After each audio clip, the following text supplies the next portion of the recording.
অবশেষে পেলেন? হ্যাঁ, পাইলাম। কেমন লাগছে আসলে?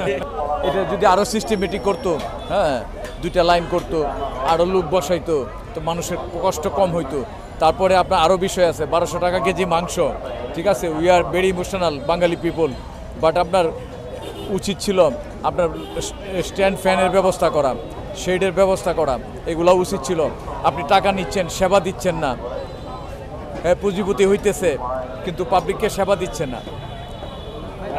পাবলিকের খালি মাংসটা দেওয়া সেবা না।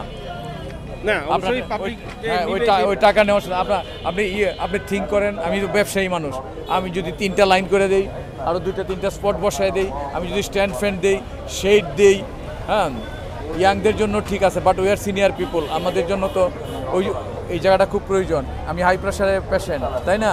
তো ওই জায়গাটাতে তখন আমার জন্য ভালো হইতো, ওরকম সবাই আরামে নিত, আরও 50 টাকা বেশি নিত।